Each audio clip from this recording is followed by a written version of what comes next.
Hello guys, magandang araw, magandang hapon, magandang good day all.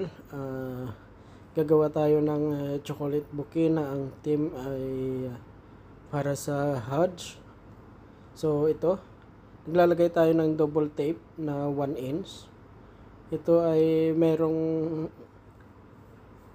allowance sa gilid at gilid ng 1 inch.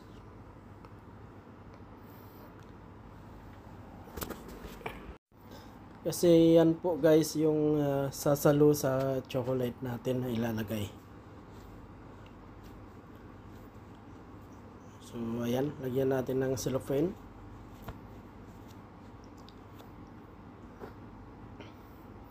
Tapos tanggalin natin ng konti yung sa magkabilaan. Ayan. Kasi didikit natin yan. Ayan. At then, lagyan natin to ng stapler. Dalawang piraso. At lagyan natin ng tape para totaling hindi may matatanggal. So, ayan. Kukuha tayo ng cellophane na almost 3 meter. Tapos, ipasok natin dyan. I-crumpled natin, tapos ipasok natin sa loob. Tapos dito i-close natin ng temporary. Ngayon yung itong side na to ang uunahin nating ayusin. So ayan, may mga maliliit tayo na mga cellophane na naiipon, kaya yan nagagamit natin dahil masinop tayo sa pwede pang pakinabangan. So ayan, i-close na natin yan. Dapat ang pag-close nyan ay huwag masyadong mahigpit. Dapat yung curve ng karton ay hindi magbago, ganon pa rin. Huwag mo masyadong i-press. Kumbaga parang sundan mo lang yung yung hubog ng karton, yung curve ng karton, para hindi siya mayuyupi. So ayan, i-secured natin na maganda yung pagkakagawa, dahil kung hindi siya pantay, pangit tingnan yung chocolate na ilalagay natin. So dito naman tayo sa kabila. So tinanggal natin yung temporary na tape na nilagay natin. Tapos ayan, yung mga maliliit na cellophane na naipon natin, papasok natin yan sa loob, na para hindi siya masyadong matigas, hindi rin masyadong malambot. So ayan, kung ano yung ginawa natin doon sa kabila, ganun din dito sa kabila na to.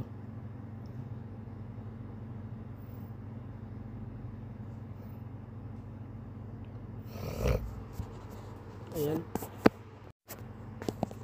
Ayan, tuloy-tuloy lang natin na ayusin. Kasi para maganda yung pagkalagay ng chocolate. Ayan. So ayan ayan yung naiwan kanina na mayroong allowance na sa bawat gilid na mga isang inches. Ayan. Tapos ito yung matulis na to, gugupitin natin para carve siya, hindi siya matulis. Kasi pagka nilagay sa karton yan, matutupi rin. So ito, lalagyan na rin natin ng double tape ang lahat ng naka-expose na cellophane. Ayan.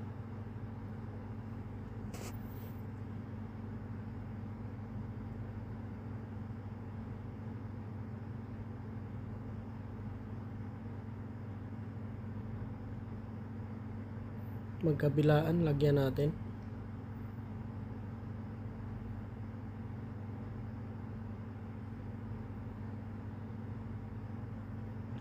Bali ito yung team nito ay para sa Hajj, yung mga nanggagaling doon sa Makkah. na bumabalik sa kanilang lugar dito sa Oman. So ayan, gagawa tayo kasi mayroong mga naghahanap na mga customer para ibigay nila, kumbaga i-gift nila sa mga taong nanggagaling doon.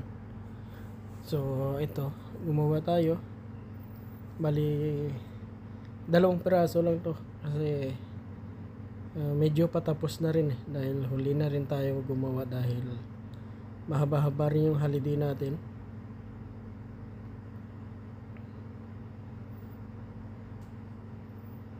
So ayan, ganun lang siya. Mali yung wrapping na chocolate, yung papel na ginamit natin, yan yung may mga salitang nakasulat dyan na Hajj. So ayan, mayroong dumikit na double tip kaya kailangan natin tanggalin para maganda naman dahil sumasabit sa lamesa, dumidikit. Ayan, tinanggal lang natin dyan, maliit na piraso lang naman. So ayan, yan, idikit lang natin. So yung paglalagay pala niyan guys, dapat mayroong mga double tape bawat isa. Pero yung sa pinakataas na, yung mga last pieces na 1 or 2, hindi ko na nilalagyan ng double tape kasi nasa taas na, hindi naman yun basta-basta malalaglag pa.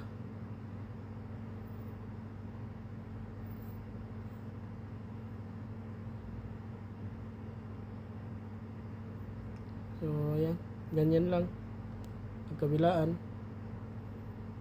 Yan, ayan, kita nyo siniksik ko na lang siya, hindi ko na nilagyan ng double tape.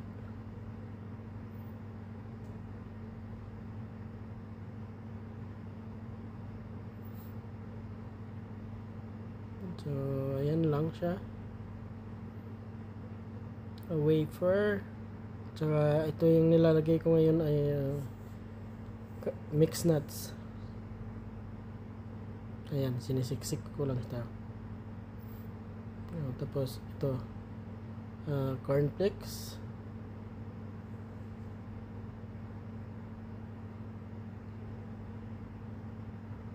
anim na piraso. Combination to ng Hajj wrapping at saka ivory. So ayan, siksik lang din kasi kung lagyan pa natin ng double tape yan, mahirap tanggalin kasi nakasiksik na nga siya. Tapos lagyan pa ng double tape, medyo mahirap siya.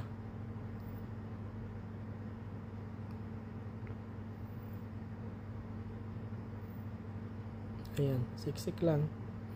Yan, tanggalin natin yung isa kasi hindi natin mailagay yung 3 piraso na pang-lock dyan sa sa pinakalas. So ayan, yan yung kanyang lalabasan sa isang side. So kabilang side, ganun din yung gagawin natin. Tanggalin natin yung isa kasi napasobra. Yan, ingatan lang natin dun sa pagtanggal dahil yung sticker minsan na iiwan sa double tape. So ayan,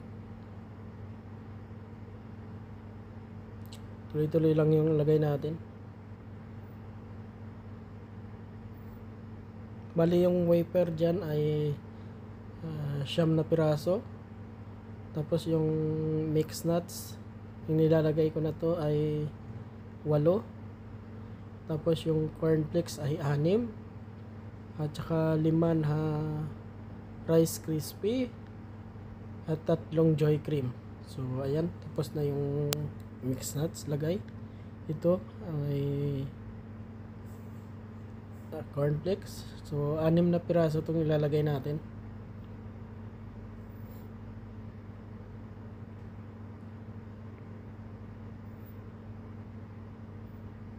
Ayan, siksik lang natin.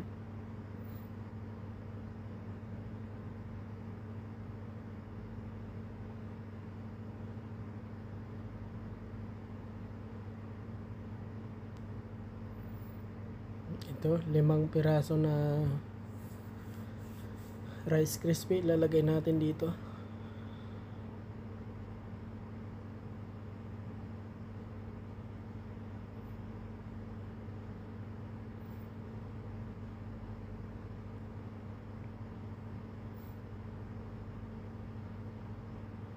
So ayan, ayan yung Joy Cream, 3 piraso para pang lock natin dyan sa pinaka last.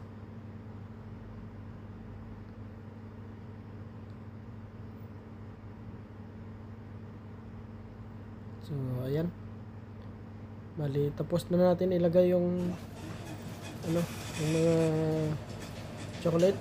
So lalagyan na natin doon ng ribbon na kulay itim na may logo ng ating company, may pangalan. So yan, ano lang, tali lang natin.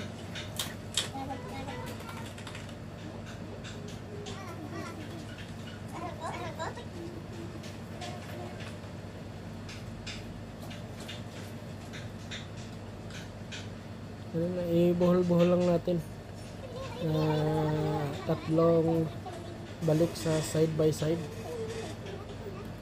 tapos putulin natin sobra. Ilagay natin, itali natin dito, ayan, ayan, higpitan. So ayan, so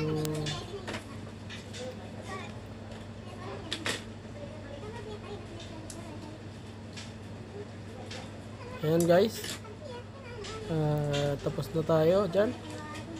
So ayan yung kanyang finished product. So thank you so much, please like, share and subscribe.